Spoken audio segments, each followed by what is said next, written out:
When it comes to talking about the greatest comic book superhero movies in cinema, you've got films like Iron Man, Richard Donner's Superman, The Dark Knight, Black Panther, Spider-Man 2, and Avengers Endgame. These films are the best of the best within the genre. Logan, Captain America the Winter Soldier, the second X-Men movie X2 X-Men United, Tim Burton's Batman, and Spider-Man Into the Spider-Verse all deserve to be within this conversation as well, and the list does not stop there. But there is one film in particular that is often overlooked in terms of both quality and impact, and despite it falling short for many critics at the time, it still managed to rake in $200 million at the worldwide box office in 1990 on a budget of only $13 million. In the process, it grabbed a slice of the 9th highest grossing film of that year, as well as the record for highest grossing independent film in history, up until the Blair Witch Project overtook that in 1999. Yeah! Stick around. Before the mainstream use and at times oversaturation of computer-generated imagery, this movie relied only on practical effects to bring to life one of the best superhero teams ever put to screen. Now, if you've read the title and saw the thumbnail, there's no surprise what film I'm talking about. It is in fact the very first Teenage Mutant Ninja Turtles movie, one of my favorite movies of all time. So let's get into it.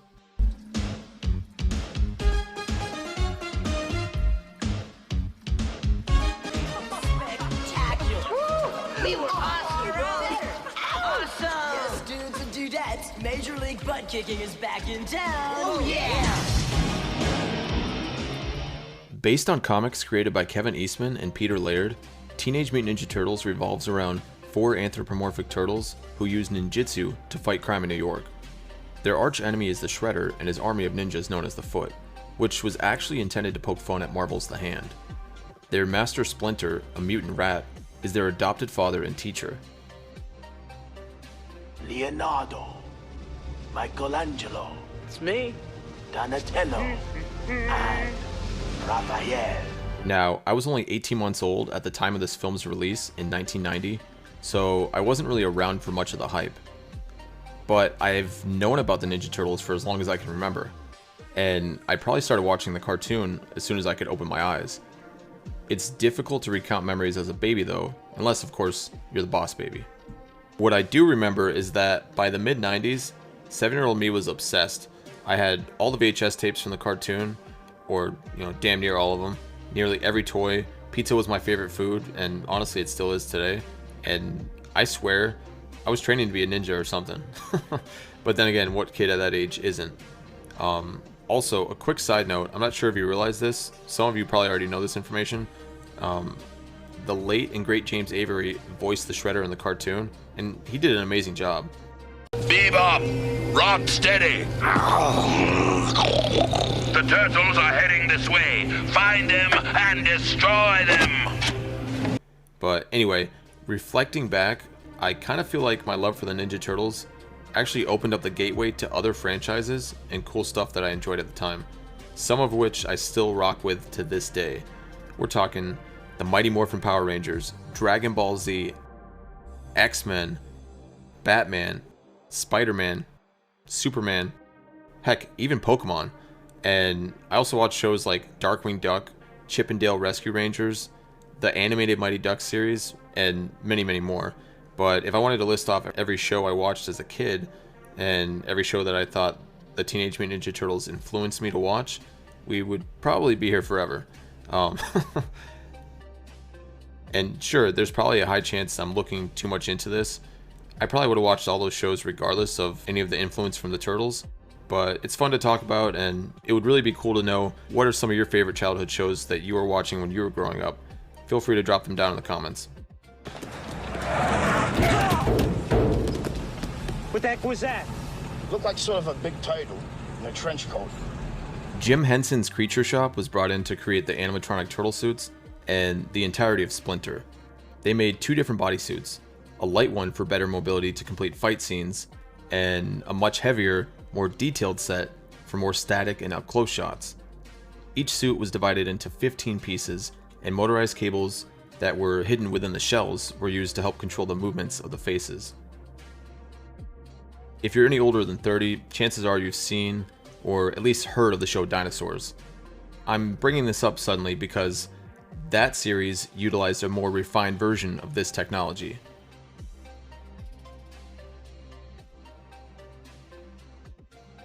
As far as the film goes, we as the audience see the Renaissance painter namesakes fight some criminals, Raph saves the girl, a foot member discovers their sewer home, their sensei is captured.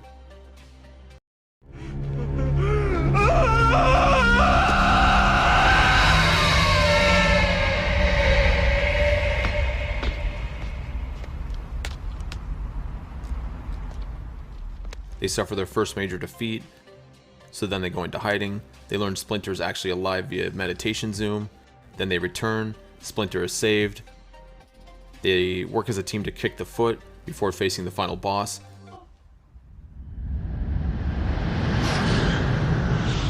Now you face the Shredder. Ready. Fight.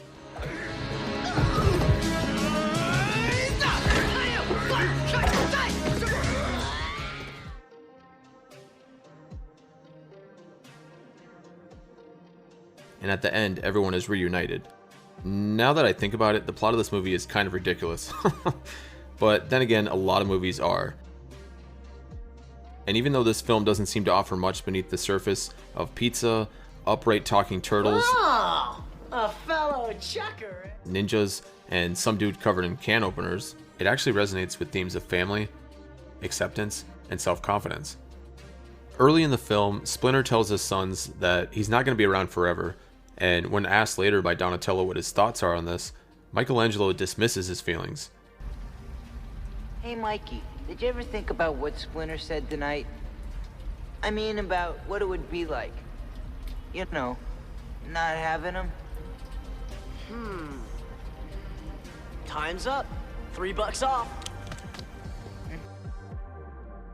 So much so that if you actually rewatch the movie, all the jokes and snarky remarks from not only Michelangelo, but also Raphael hit differently. Why so serious? Sure, Mikey is the jokester and Raph is the tough turtle, but there's this underlying sense that they're hiding behind their feelings, at least a little bit. And the turtles bicker as any brothers do. So one night when Raphael is out in the city, after leaving a movie theater, which I know New York is a busy place, but apparently it's so busy, it's so busy that no one noticed a bipedal turtle in a trench coat. He runs into Casey Jones, a vigilante who beats teens up to teach them a lesson. He's also kind of psycho, a little bit crazy, because later on in the film, he does this. Oops.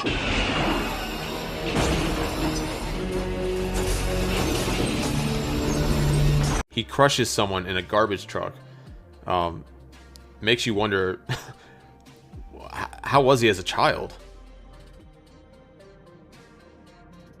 You know? But anyways, during a skirmish with a foot, Raphael is left in a comatose state. When he awakes, his brothers, especially Leonardo, who he butted shells with the most, acknowledge how much they need each other. Then we even see Michelangelo, who didn't want to talk about his father, actually cry.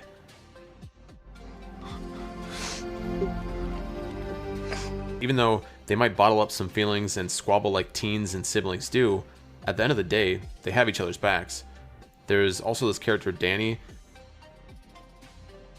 and the tones of family don't end there. Even at the foot home base, Shredder tells his followers, You are here because the outside world rejects you. This is your family. I am your father. which leads us to our second overarching theme, acceptance. The teens who run away from home, lie, steal, and hang out here all have a yearning to fit in and belong somewhere. Tying back to family, many of them feel rejected or undervalued in their own families or communities. This is how Shredder is able to mold their minds to his will to become his loyal pawns. The Turtles also have to deal with their own battle of acceptance, because due to their appearance, they can never live a normal life. It's not like they can get jobs at their local Target, working a 9 to 5, living among us. Society will never fully embrace them, and I can never imagine how that would feel. This takes us into the next theme, self-confidence. At the start of the film, the Turtles tackle their first actual fight as a team of brothers. They've been trained and mentored by Splinter, but it's not until this moment that they're able to actually use their skills in a real-world, practical setting. Because of this, they make mistakes, which is why you see Raphael accidentally leaving one of his sais.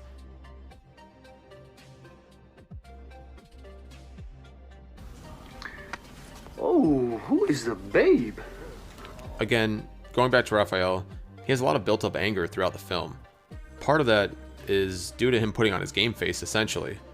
His tough exterior is masking a lack of confidence within himself.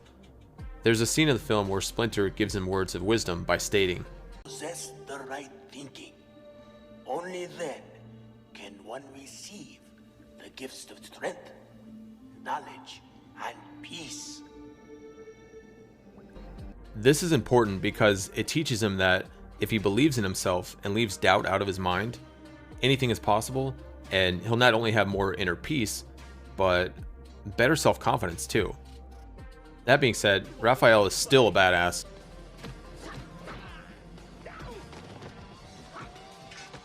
As a kid, Michelangelo was my favorite Ninja Turtle, but as I grew older, I began to understand Raphael more, and today he's my favorite of the Turtles. Now, the overall tone of this movie strikes the perfect balance between the lighthearted nature of the cartoon and the darker grittiness of the comics. Oddly, it was heavily criticized upon its release for being too dark by some parents. This had drastic effects moving forward, as the subsequent entries in the franchise changed course, even further in tone. They were more goofy and lighthearted, becoming worse with each sequel, and by the time Part 3 rolled around, they were so nonsensical and it was just more slapstick than serious. I would really love to see another Teenage Mutant Ninja Turtles film with the same atmosphere as this first one.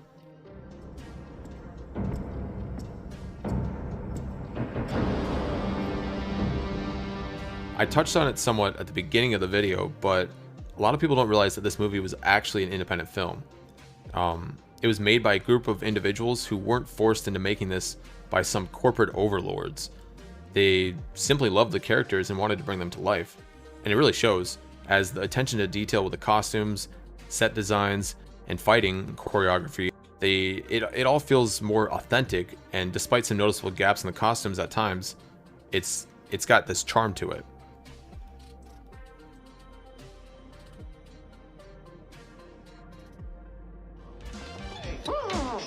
Hey! Wait for me! God, I love being a turtle! There will be those who say I'm looking at this movie with nostalgic lenses on, and while that might be slightly true, I still believe that this is the best Ninja Turtles movie ever, and it holds up today as a thoroughly entertaining ride. Are the designs and effects as polished as many of today's superhero movies? Not really, but the semi-silly costumes for their time just feel like they fit right in. I never once thought I was looking at animatronic suits as a kid, and even though I can kind of tell now, it still never really takes me out of the experience watching it as an adult.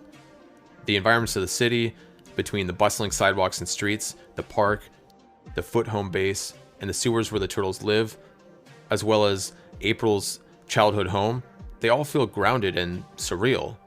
This makes New York its own character in a way.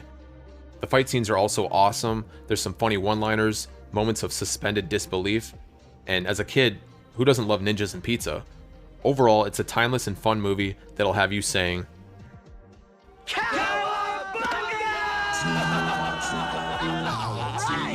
I made a funny. On the half shell, they're the heroes for. In this day and age, who could ask for more? The crime wave is high, with muggings mysterious.